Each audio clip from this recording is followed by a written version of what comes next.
Pour le deuxième système, on remarque qu'on a 4 inconnus, 3 équations. Et c'est mieux de commencer avec la deuxième ou troisième équation parce que le pivot, il est 1, alors que la première équation, le premier pivot, c'est 2. Donc, on écrit premièrement la deuxième équation dans la matrice augmentée. Donc, ça va être 1, 2, moins 1, 4, 3. Puis, par exemple, on écrit la dernière équation, ça va être 1, 7, moins 4, 11 et A. Et finalement, 2, moins 1, Z, T avec 2. Donc, ça, c'est la matrice augmentée. On peut maintenant trouver la forme échelonnée. Donc, on fixe la première ligne. On peut annuler le premier pivot de la deuxième ligne en utilisant L2 moins L1. Donc, 1 moins 1, c'est 0. 7 moins 2, c'est 5. Moins 4, moins 1, donc plus 1, c'est moins 3. 11 moins 4, 7. Et finalement, A moins 3. Pour la dernière ligne, on a 2 avec 1. Donc, L3 moins 2, L1. 2 moins 2, c'est 0. Moins 1, moins 4, c'est moins 5. 1 plus 2, 3, 11, moins 8, moins 7, et finalement 2, moins 6, c'est moins 4. Donc maintenant, on fixe la première ligne et la deuxième ligne.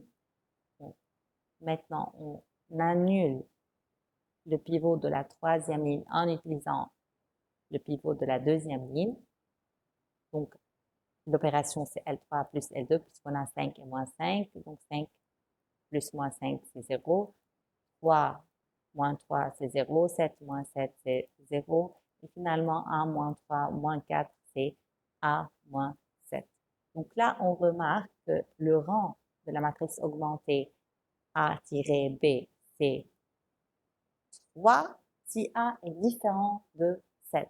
Donc le premier cas, si A est différent de 7, le rang de AB égale à 3, alors que le rang de A, donc ça c'est le rang de A, c'est seulement 2, puisqu'ils sont différents, donc il n'y a pas de solution. Ça c'est la première méthode.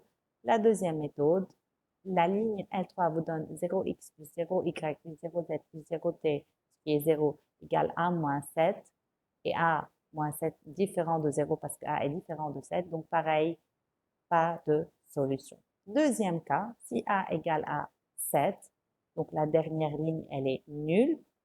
La première ligne, elle est la même. Ce qui change, c'est juste ce terme-là. Ça va être 7 moins 3, c'est 4.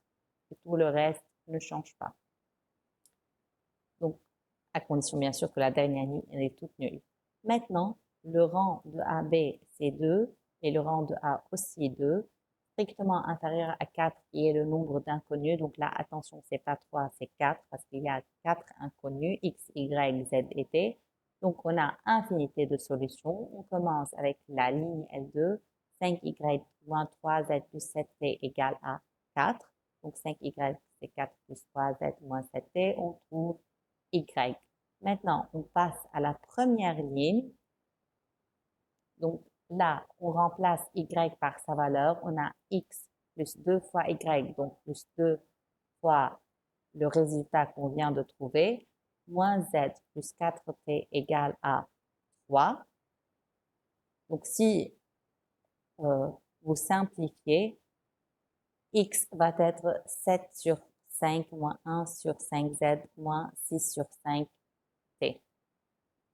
Ainsi, on remarque qu'on a trouvé X en fonction de Z et T et Y en fonction de Z et T pour n'importe quelle valeur de Z et pour n'importe quelle valeur de T.